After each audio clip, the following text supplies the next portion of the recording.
నమస్కారం. దేశ ప్రజల అందరికీ శుభాకాంక్షలు. దేశంలో హంగు ప్రభుత్వం ఏర్పడ్డది. ఏ పార్టీకి స్పష్టమైన మెజారిటీ రాలేదు.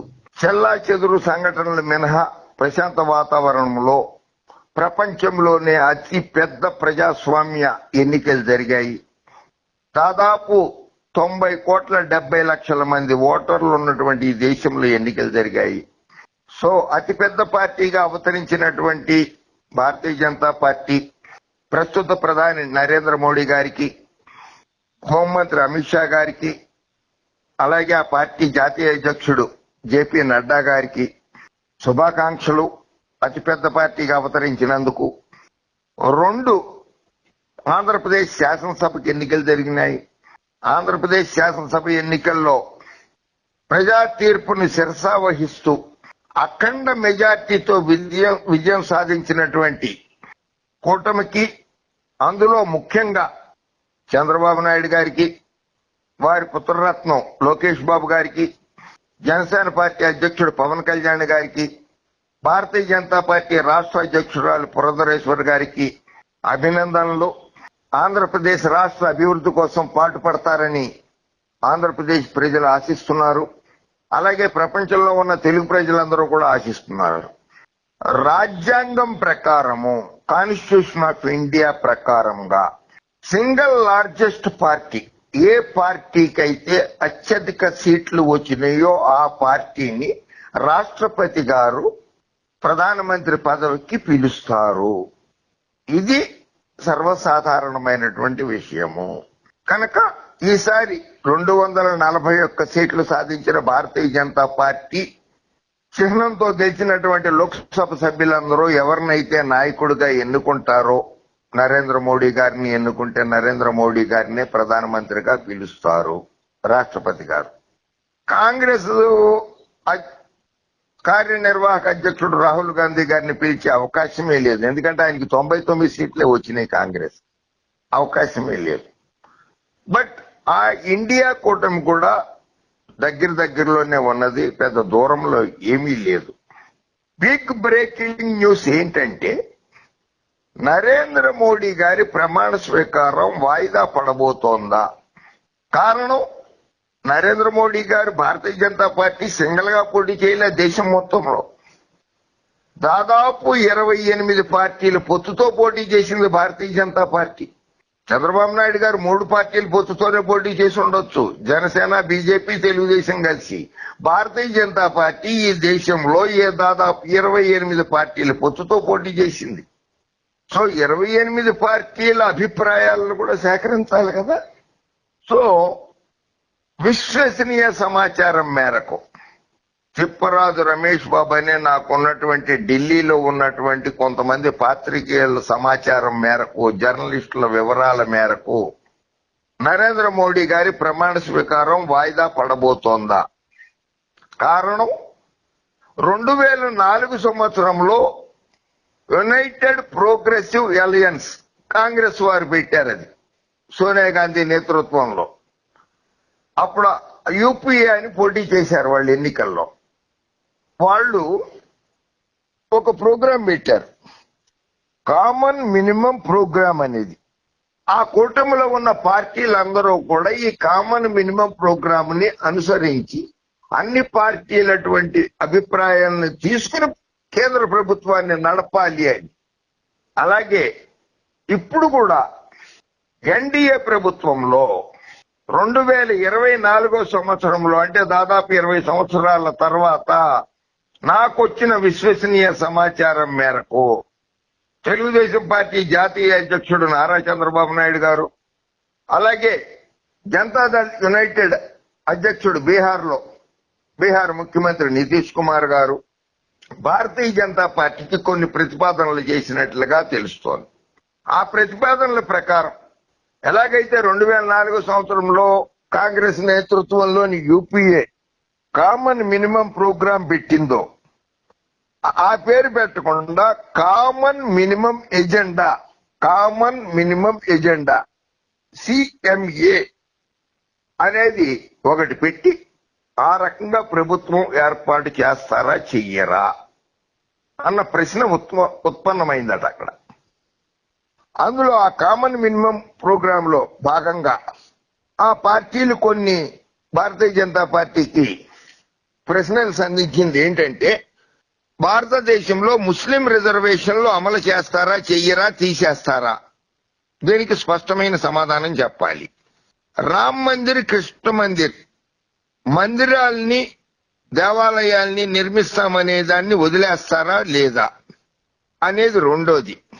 మూడోది, ఒక దేశం ఒకే దేశం ఒకేసారి ఎన్నికలు అనేది వదిలేస్తారా, వదిలేయరా అనే దాని మీద డిఫరెన్స్ ఆఫ్ ఒపీనియన్ అంటే కూటమిలో భిన్నాభిప్రాయాలు వ్యక్తమయ్యాయిట. రాజనీతి, రణనీతి అనేది ఇప్పుడు అంటే వాళ్ళకి పూర్తి మెజారిటీ లేదు కనుక భారతీయ జనతా పార్టీకి మోడీ ఒక్కడే చేయలేడు, అన్ని పార్టీలు కలిసే చేయాలి రాజనీతి, రణనీతి అనేది. ఏ నిర్ణయం తీసుకున్నా సరే భాగస్వామ్య పార్టీలు, మిత్రులు అందరితో కలిసి చర్చించే తీసుకోవాలి. కామన్ సివిల్ కోడ్ అనే దాని మీద కూడా వ్యతిరేక అభిప్రాయాలు ఉన్నాయి మాకు కనుక ఆ నిర్ణయాన్ని కూడా అమలు చేస్తారా, చెయ్యరా అన్నది దేశ ప్రజలకి చెప్పాలి. ఉమ్మడి పౌరసత్వం అనే దాని మీద కూడా చెప్పాలి అనేది. రెండోది, అజిత్ పవార్ ఎవరైతే నిన్న ఎన్డీఏ మీటింగ్ లో హాజరయ్యారో ఆ పార్టీ తరఫున గెలిచినటువంటి సభ్యులు ఎవరో కూడా అజిత్ పవార్ ని కలవడం లేదు, వాళ్ళెవరో కూడా కలవడం లేదట ఆయన్ని.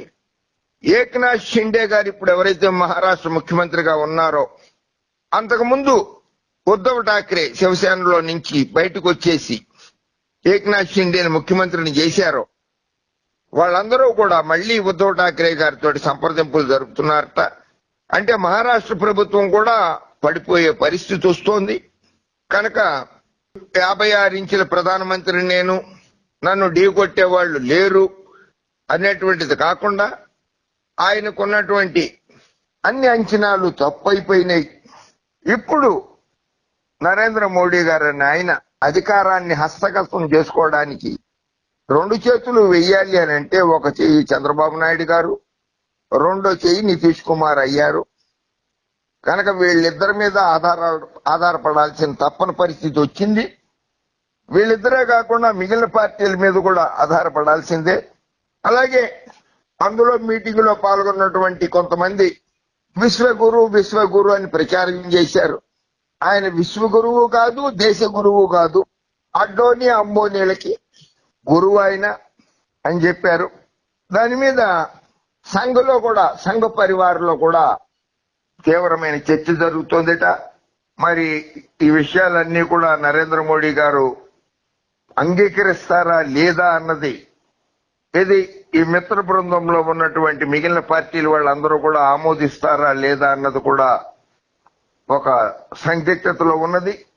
వాళ్ళు ఆమోదించినట్లయితేనే ఆయన ప్రమాణ స్వీకారానికి అన్ని పార్టీలు హాజరయ్యేటట్లుగా కనపడుతోంది, పొత్తులో ఉన్నటువంటి పార్టీలు. అలాగే గతంలో 2004లో కాంగ్రెస్ పార్టీ నేతృత్వంలోని యూపీఏ కామన్ మినిమం ప్రోగ్రామ్ లో పెట్టింది దేశ భద్రత, సమగ్రత, సమైక్యత. దేశ భద్రత, సమగ్రత, సమైక్యత. రెండోది దేశ ఆర్థిక వ్యవస్థ అభివృద్ధి. 3 దేశాభివృద్ధి, ఇన్ఫ్రాస్ట్రక్చర్ డెవలప్మెంట్. 4 సమర్థవంతమైన పరిపాలన. 5 వ్యవసాయము, గ్రామీణాభివృద్ధికి.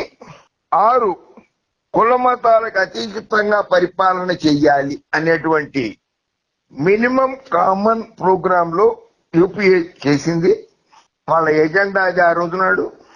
అది నేపాల్ ప్రభుత్వం కూడా 2004లో ఎన్నికల్లో పోటీ చేసినప్పుడు యూపీఏ వాళ్ళు ఏ రకంగా అయితే పెట్టారో ఇట్లాగే అక్కడ కూడా నేపాల్లో కూడా ఎన్నికల్లో పోటీలు జరిగితే అక్కడ కూడా ఆ కామన్ మినిమం ప్రోగ్రామ్ మీదే ఎన్నికలు జరిగితే అక్కడ నేపాల్లో కూడా కొత్త ప్రభుత్వం వచ్చింది ఆ రోజునాడు.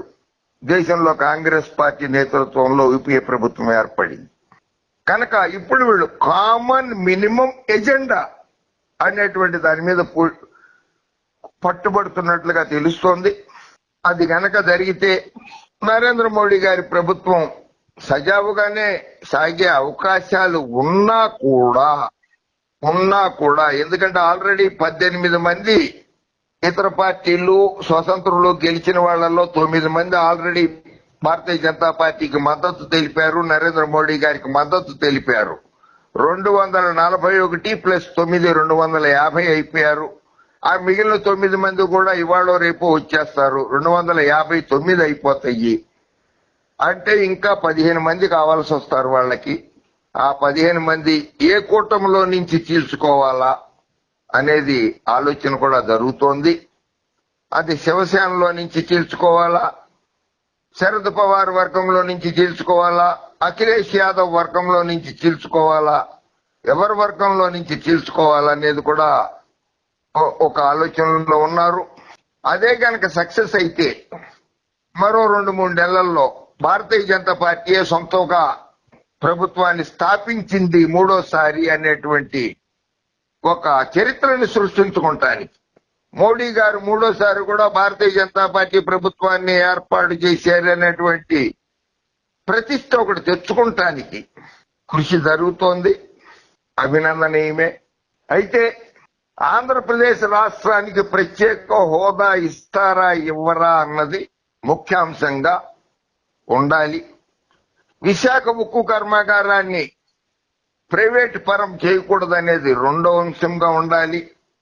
అసలు ఆంధ్రప్రదేశ్ రాష్ట్రంలో ఉన్నటువంటి పోలవరం ప్రాజెక్టుని రాష్ట్ర ప్రభుత్వం చేతులు కలపకుండా పూర్తిగా కేంద్ర ప్రభుత్వమే నిర్మాణం చేయాలి.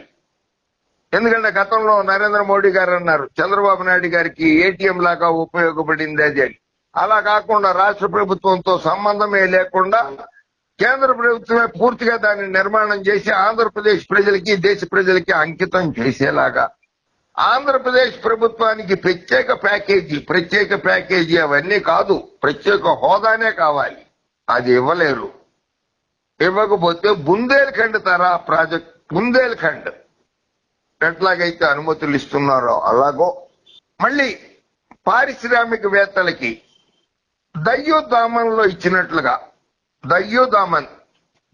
దయ్యూదామన్లో ఎలా ఇస్తున్నారో ప్రత్యేక రాయితీలు ఆ రకంగా ఇచ్చేటట్లుగా ఒప్పందం జరిగితే చంద్రబాబు నాయుడు గారు నిజంగా ద గ్రేటెస్ట్ లీడర్ అవుతాడు. ఆయన అవి సాధించుకురావాలైనా రాష్ట్రాన్ని అభివృద్ధి చేస్తారని కూడా మనందరం ఆశిద్దాము. ఆ రకంగా దానికి నరేంద్ర మోడీ గారు మిగిలిన 27 పార్టీలు 26 పార్టీలు కూడా ఆంధ్రప్రదేశ్ రాష్ట్ర అభివృద్ధికి సహకరిస్తాయని ఆశిద్దాం. జై హింద్.